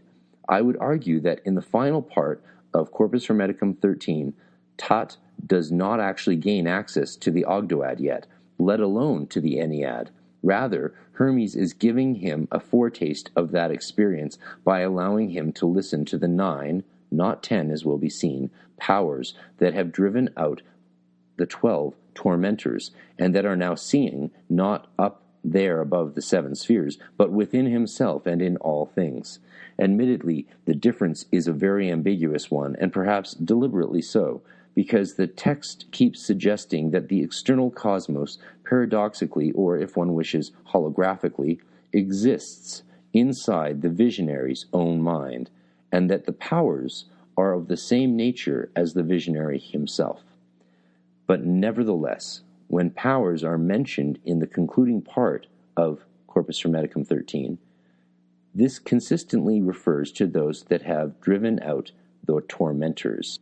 Note, the concept of holography has been enthusiastically adopted by authors in the holistic science sector of the New Age movement, inspired notably by the physicist David Bohm and the neurologist Karl Pribram, often leading to wildly imaginative interpretations, see Honograph 96 and 98. But the association with New Age should not keep us from perceiving the applicability of this concept in a context such as the present one.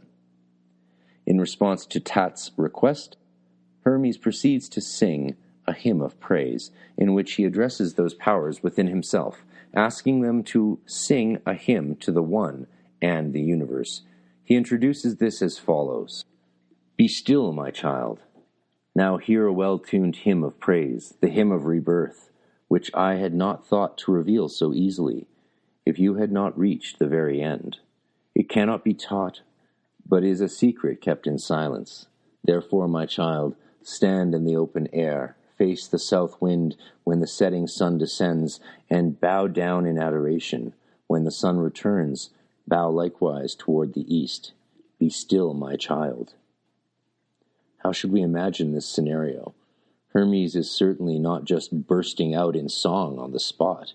Rather, he gives ritual instructions, first emphasizing the need for silence, and then telling his pupil to bow to the south at sunset and to the east at sunrise.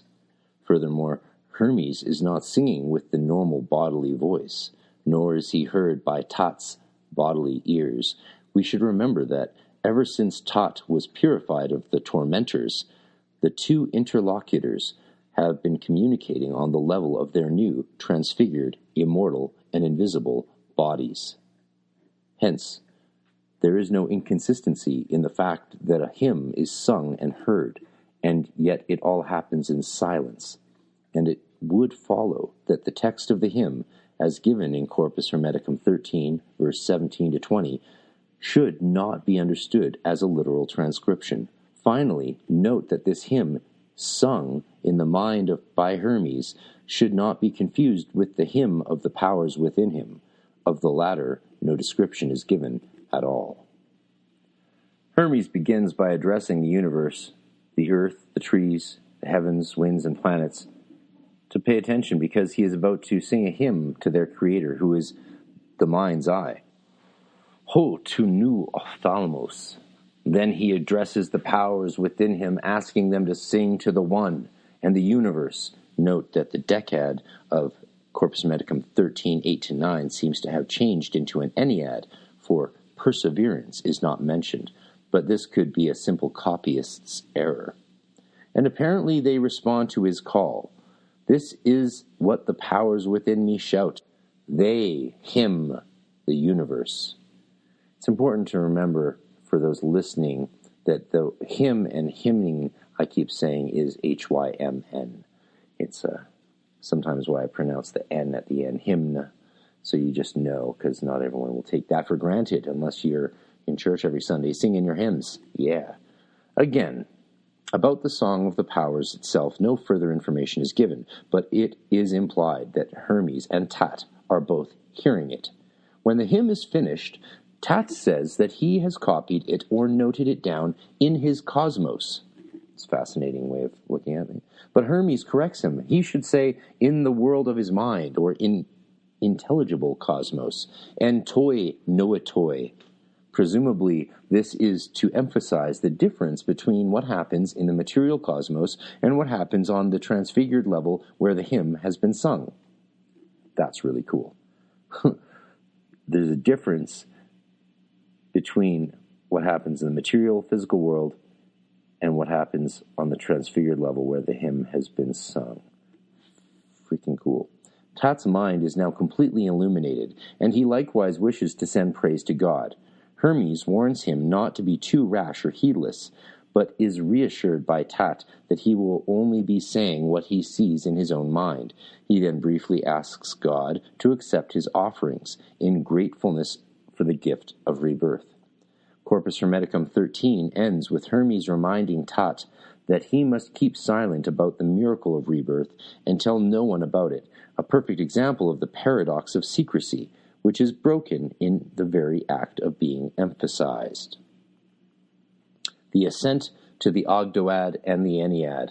I have argued that Corpus Hermeticum 13, chapter that is, does not include an ascent to the Ogdoad and the Ennead, in spite of the reference to such an ascent in Corpus Hermeticum 13:15, verse 15, and Tat's expression of hope that he may be granted that experience.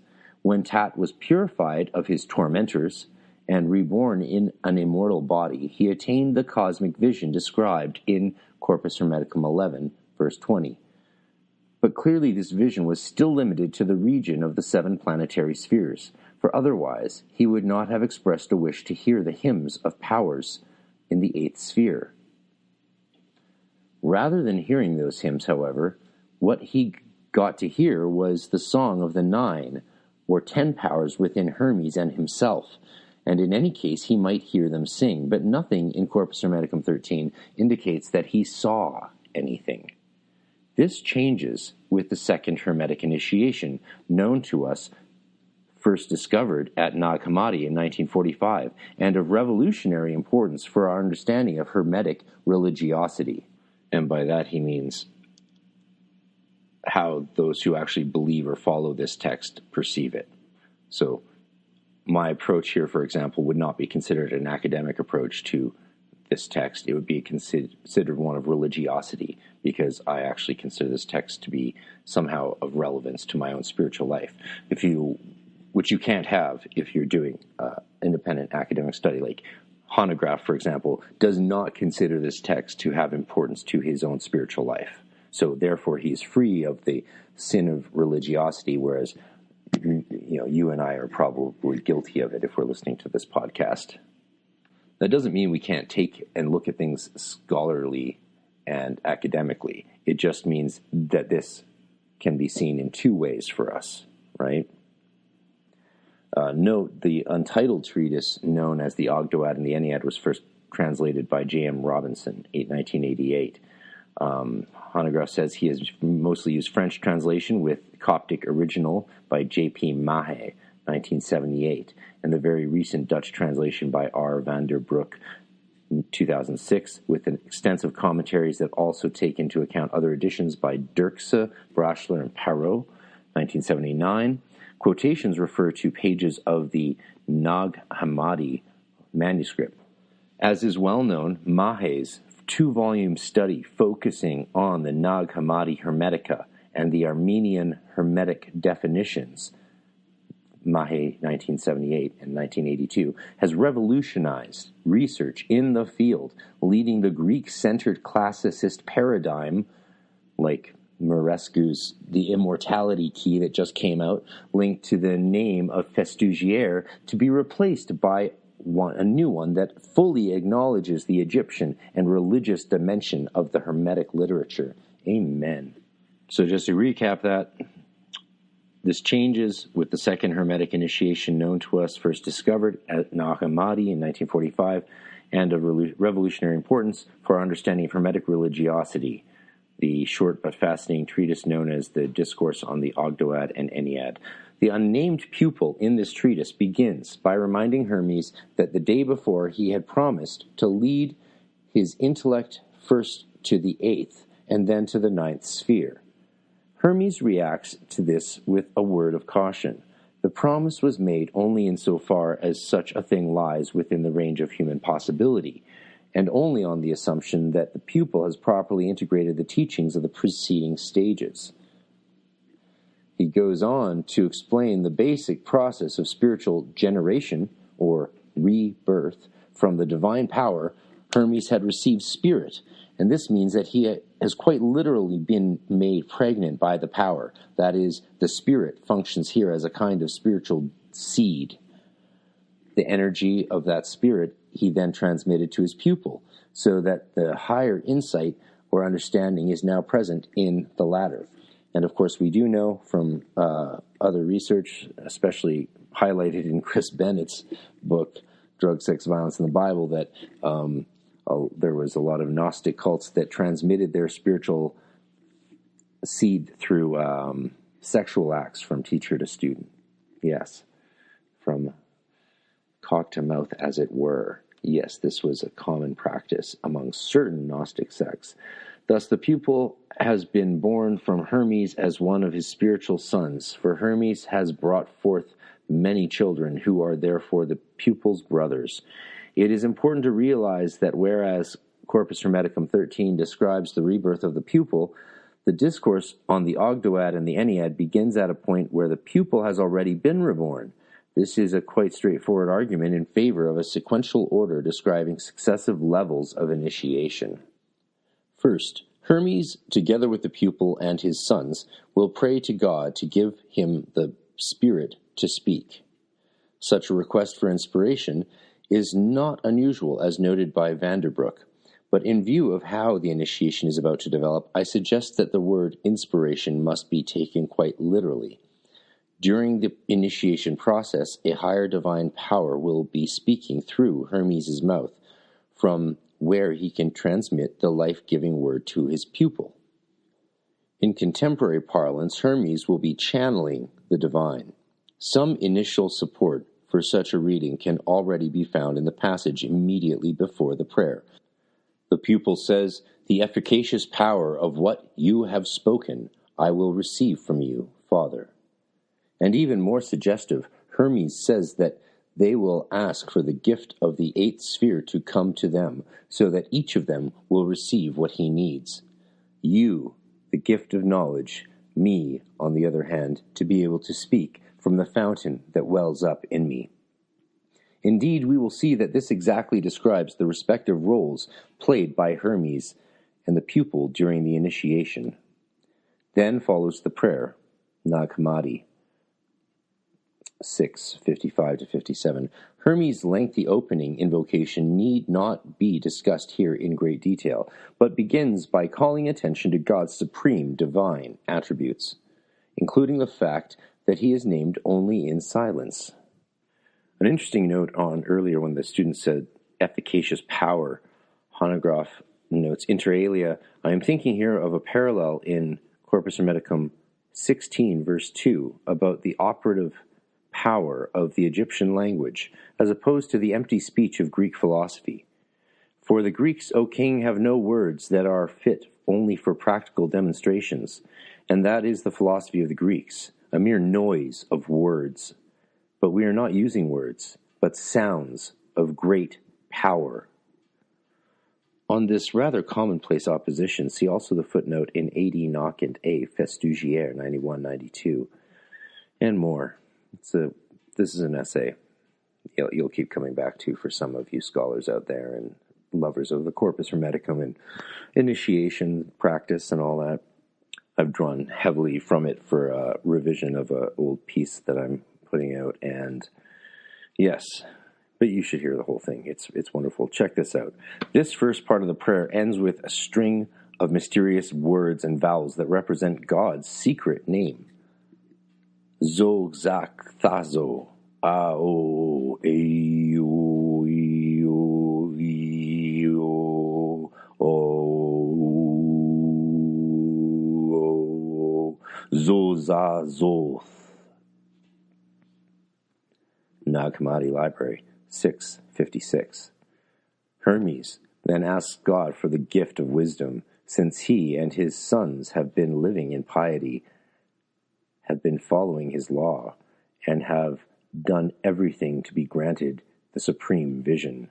Finally, before offering God sacrifices in gratitude for his grace, Hermes puts a strong emphasis on God's generative power. And then suddenly everything happens very quickly. The prayer is followed by a ritual kiss or embrace, aspasmos.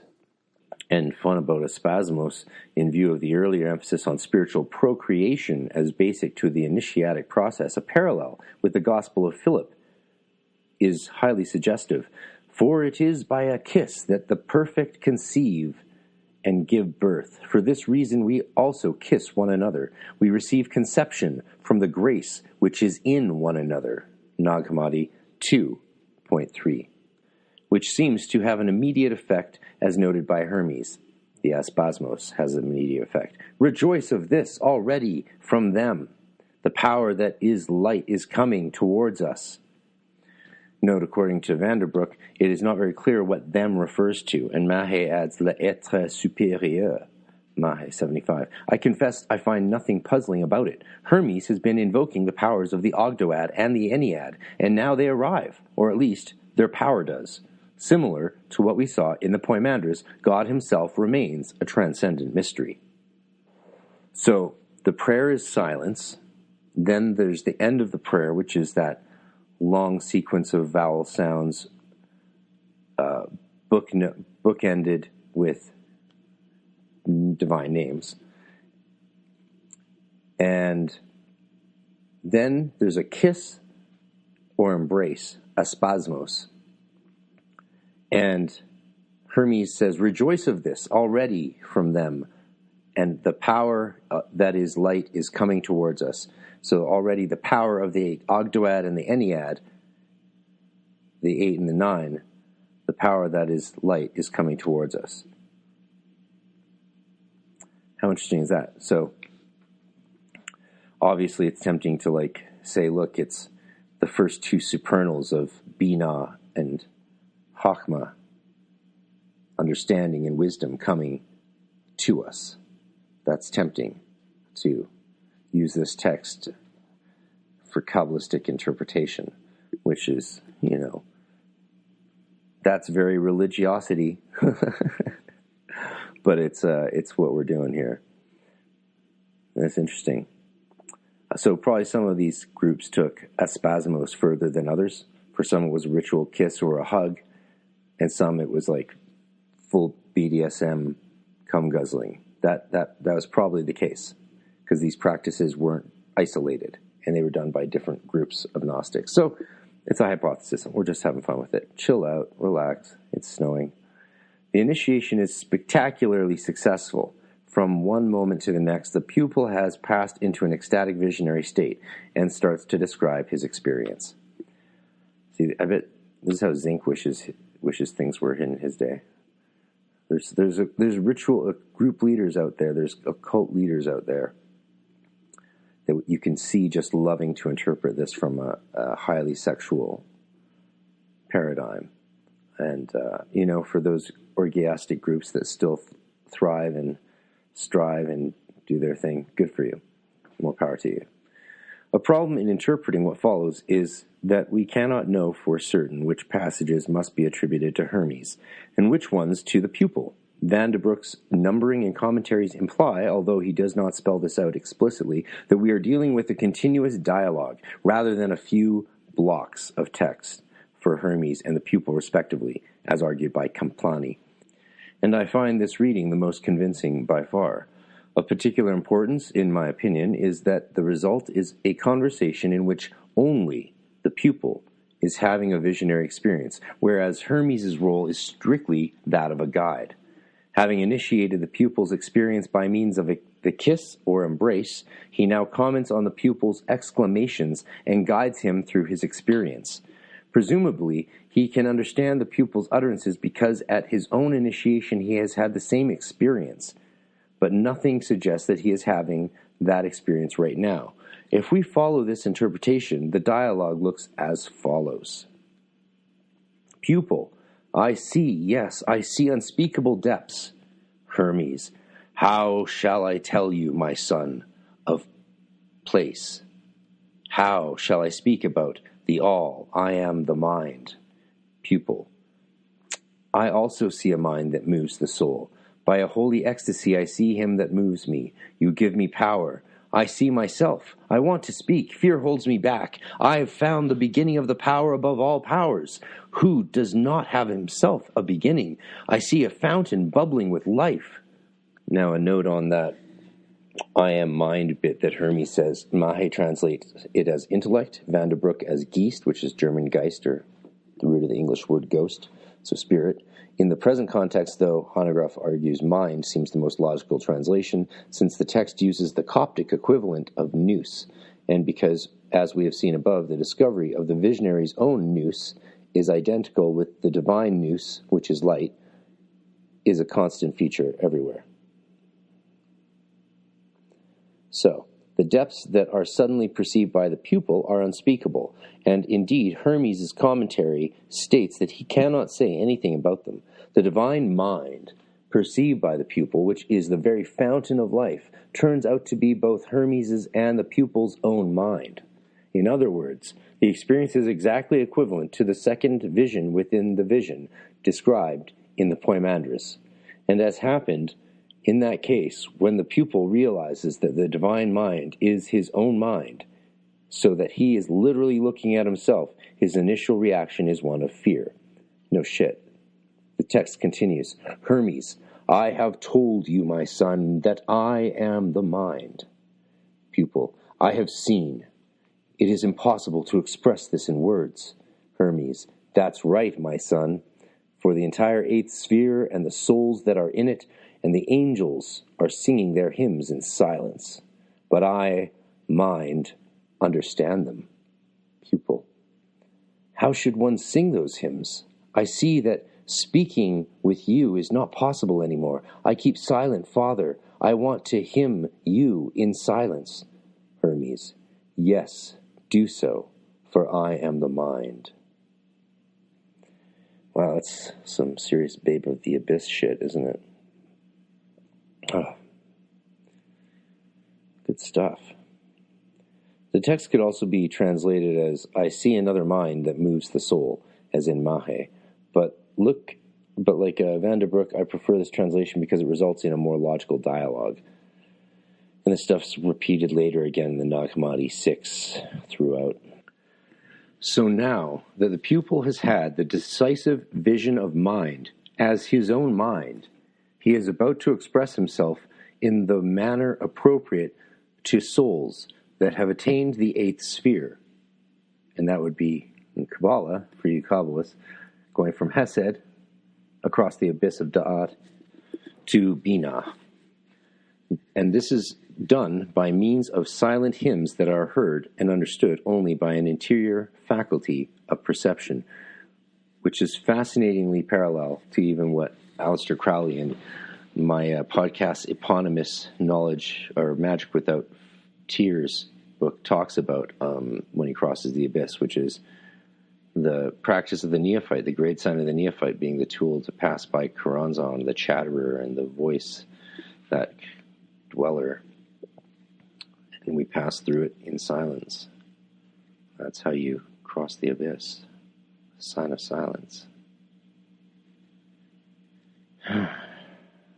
By means of silent hymns that we are heard, like Harpocrates, right? And understood only by an interior faculty of perception, which is like the mind of God seen in the mind of us, of the self, like Harpocrates. We've seen earlier that the final stage of the ascent must be mastered by the pupil alone, and that verbal instruction is useless. I was talking with the 7-4 the other day,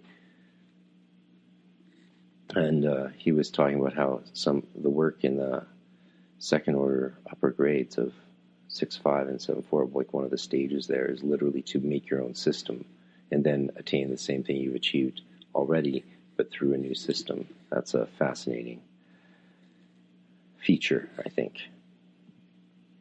By the pupil alone, and the verbal instruction is useless. So even beyond that, it's always about this process of annihilation, which is integration. It's actually integration. It's annihilating like the boundaries that lead to integration. This is exactly what happens here. The pupil now takes the initiative and does the rest on his own power. Hermes' words are no longer of any use. Before looking at what happens next, it is important to note the radicality of the last sentences just quoted. It is well understood that the souls and angels in the eighth sphere are hymning God, the divine Father of all. But actually the pupil tells his father, Hermes, that he wants to sing a hymn to him. Hermes' reaction indicates that this is not taken as blasphemy, but as reflecting a correct understanding of the basic message. Hermes is the divine mind, and therefore can be addressed as such. Hierophants? The text continues, Pupil, Hermes, I understand the mind that cannot be interpreted because it is enclosed within itself. I rejoice, Father, because I see you smile. The all rejoices. Therefore no creature will be deprived of your life, for you are the citizens, Lord, everywhere. Your providence preserves us. I invoke you, Father, Aeon of aeons, divine Spirit of life, who showers everyone with spiritual rain. What do you say of that, Father Hermes? Hermes, I say nothing about it, my son, for we must be silent to God about what is hidden. The repetition of the same word for rejoicing can be interpreted here as reflecting the fact that the pupil himself is the mind as well, and therefore, when he rejoices at the smile of Hermes' mind, it is the all that rejoices at his own smile of rejoice about his own smile of rejoice. Again, the radical collapse of any distinction between subject and object leads to a paradoxical vision of the groundlessness of the ground of being. Hanegraaff went all Heidegger on us. The pupil now proceeds, but this is what these guys are always talking about, these philosophers. They were talking about these mystical things from way back when. That's what they were talking about. You can see it as commenting on religious practices of the day, because these were groups of people really doing this stuff. I always like to think how popular most texts must have been to survive to present day. It's rare that a rare text survived, more likely that a popular text survived. Maybe the Corpus Hermeticum was like, men's maxim for like the 100s. And think of how popular these all are one are all texts and religious scripts would have been popular in like orgiastic sex rite groups and cults that they had all over the place. Yeah, popular stuff. The pupil now proceeds to the actual singing of his silent hymn, and appropriately the text says absolutely nothing about its contents. But while he is in the middle of it, the pupil seems to have a moment of fear. When his confidence falters, he breaks the silence, and Hermes has to tell him to bring his focus back to the hymn. Pupil, O Trismegistus, let not my soul be deprived of the divine contemplation, for as the universal master you have power over everything. Hermes, return to the hymn, my son, and do it in silence. Ask what you want in silence. Note the reason we know that there's a moment of doubt that occurs in the midst of the hymn that just followed is from the fact that Hermes tells him to turn back to it. So that's how we know that there was a break in attention. Not because it says there was a break in attention, but because of the chastisement to get back to what you were doing. The pupil follows his advice, and with success. When he had finished the hymn, he exclaimed, Pupil, Father Trismegistus, what shall I say? We have received this light, and I see this same vision in you. And I see the Ogdoad and the souls in it, and the angels singing hymns to the Ennead and her powers, and I see him who has power over all of them, and who creates by the Spirit. Hermes, it is good that from now on we keep silence. Do not speak too hastily about the vision. From now on we must sing hymns to the Father until the day we will leave this body. It is important to note that the pupil has seen the visions in Hermes, that is to say, in a manner how exactly equivalent to how Hermes had first seen his vision within the vision in Poimandres, whose body had changed into light. However, we are here dealing with a higher level than the one described in the Poimandres. What is seen is not the creation of the world, but the eternal sphere of the Ogdoad and the Ennead above the domain of change and generation. Right, because those spheres are above the 7 planets. Again, like the supernals. Except, it doesn't really work because,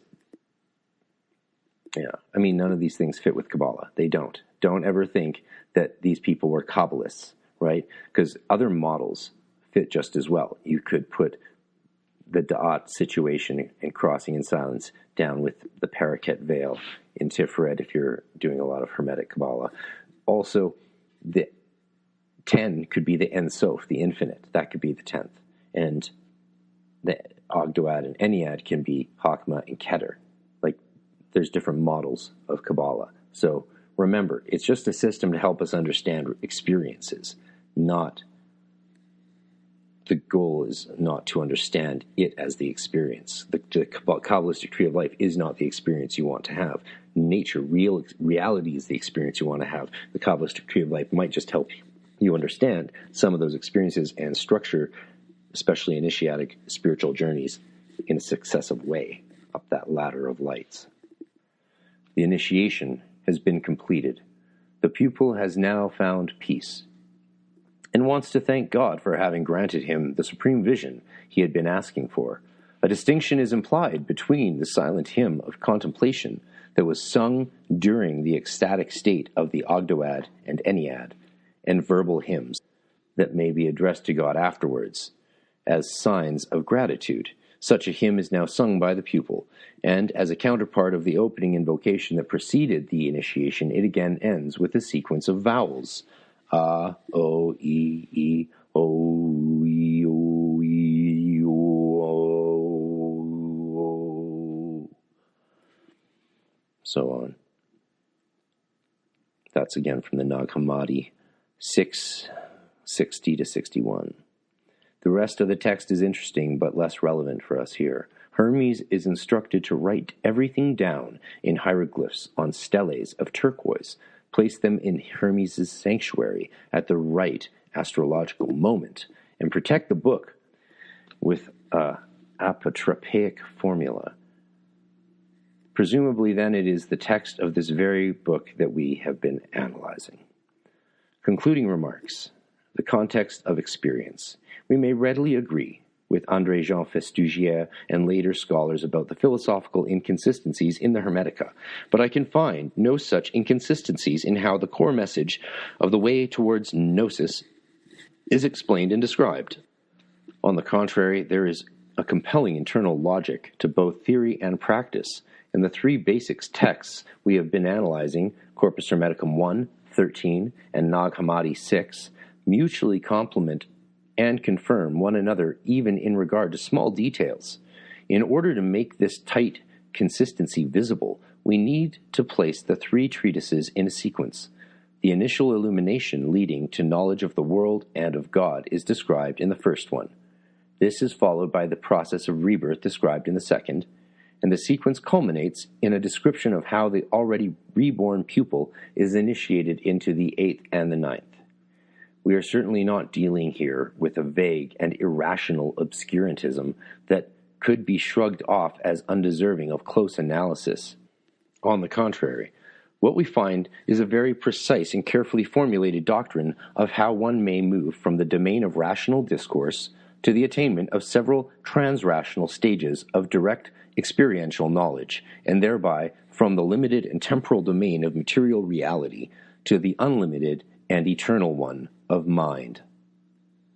There can be no doubt that this process was believed to require a profound alteration of the initiate's habitual state of consciousness. Gnosis could only be attained in an unusual ecstatic state. What we do not know is how exactly such a state was induced. In the Poimandres, just seems to happen to Hermes, presumably by the grace of God, although the breakthrough is prepared by intensive intellectual reflection on the nature of reality. In Corpus Hermeticum 13, the process is more complex. Hermes' description of what has happened to him seems to trigger a similar process in Tat. I love that the recapitulation of the initiation to someone else is initiation in and of itself. But several ritual acts are required in order for his faculty of understanding to get really unblocked. So we can't just read an initiation or be told it from someone who's experienced it. There are ritual acts that are required, even back then. Tat must first be purified of his tormentors, so self-development is an important factor, transformation of basic morals and habits, who are exercised by the higher powers that Hermes invokes, which are the spheres or powers and planets, definitely the planets and their angels and gods. And next, to hear the hymn of the powers, he must bow down in adoration at the rising and setting of the sun, while Hermes prays to God and again invokes the powers.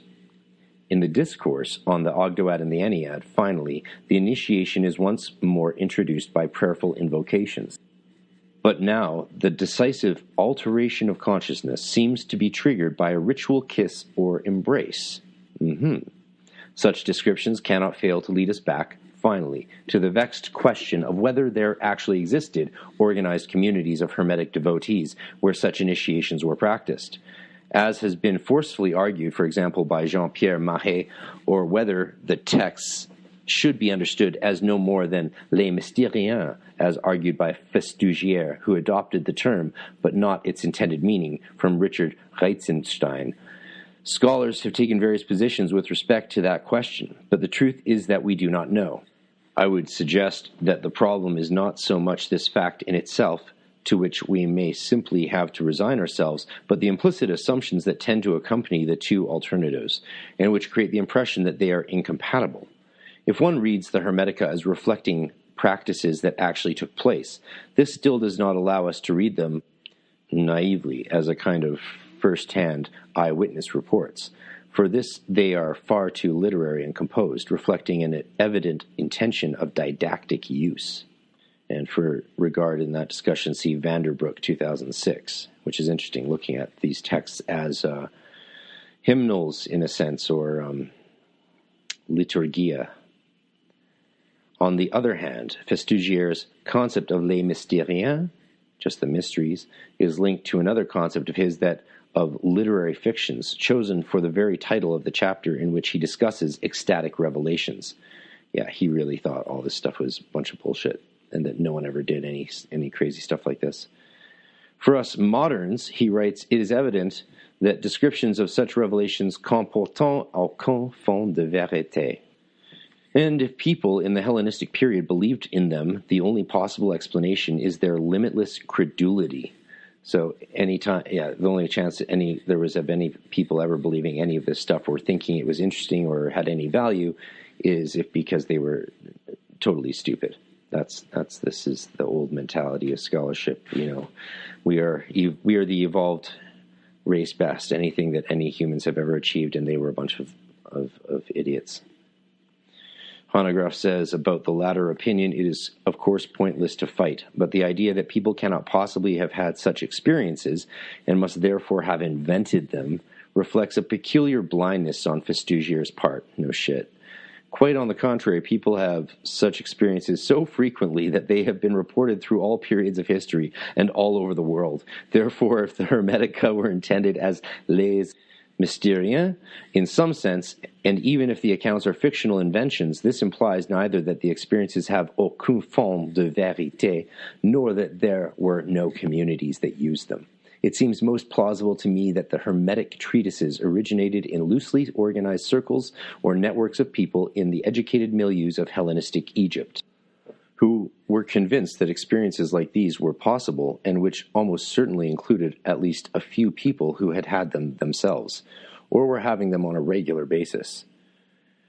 Their altered states may well have been spontaneous, like the one described in the Poimandres, but could also be facilitated or induced by triggers of various kinds, and undoubtedly the contents of their experiences were strongly conditioned by their prior beliefs.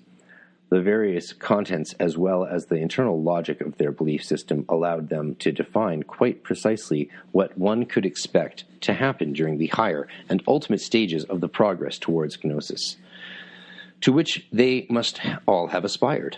I suspect that ritual purifications and higher invocations of higher powers, as described in Corpus Hermeticum 13, may well have been practiced, but such practices do not require an organized group or a congregation. For example, it is easy to imagine one advanced believer in the Hermetic religion trying to heal another believer of his tormentors, quite similar to the way such healings are still being practiced in the circuits of alternative spirituality today. Among the members of such circles or networks, various kinds of texts must have circulated, not only those that answered all kinds of questions of a doctrinal, theological, or philosophical nature, the general discourses and perhaps further discourses, but also les mystériens that provided an idealized description of the successful attainment of gnosis. Even as fictions read by individuals, such texts would have functioned as ideal models and sources of inspiration for their readers, who must have hoped that what had happened to Hermes and Tat might happen to them one day, if only they persisted in the spiritual practice of diligent study and steeling themselves against the deceit of the cosmos. Perhaps they might even be granted the gift of the Ogdoad and the Ennead one day, when a brother who had already attained the highest level would open that domain to them by means of a ritual kiss or embrace. In sum, we need no formal organizations or quasi-Masonic Hermetic lodges to take the Hermetica seriously as the reflection of actual religious practice. It is funny that he's made no references to spiked wines or drugs or entheogens at all, even though he wrote a brilliant article on entheogenic esotericism I covered. So check out Hanegraaff on entheogenic esotericism. So he's aware of it today, but these guys aren't allowed to consider it was a part of our history. That's still redacted, especially in 2008 when this was written. Otherwise, this is brilliant, as I'm sure you agree. And Fustugier's concepts of les mystériens and just literary mysteries, that's what les mystériens means. I fucked up before. Need not imply a rejection or marginalization of ecstatic or altered states, either as basic conditions for how the attainment of gnosis was believed to take place, or as a theoretical framework for making sense of late antique Hermetism. Not Hermeticism, because that describes Renaissance and beyond. Hermetism. And finally, although it is true that le secret de coeur remains necessarily beyond the reach of scholarly research, and although Wittgenstein is right that one must be silent about that of which one cannot speak, none of this implies that scholars of the Hermetica can afford to ignore or marginalize the role and importance of ecstatic and other altered states of consciousness, as has mostly been the case so far. Aha. So you can really see here Hanegraaff laying the groundwork for getting into entheogenic readings of history and religion later on. That trajectory is very visible back in this 2008 article, which I hope you enjoyed as much as I did. Cheers.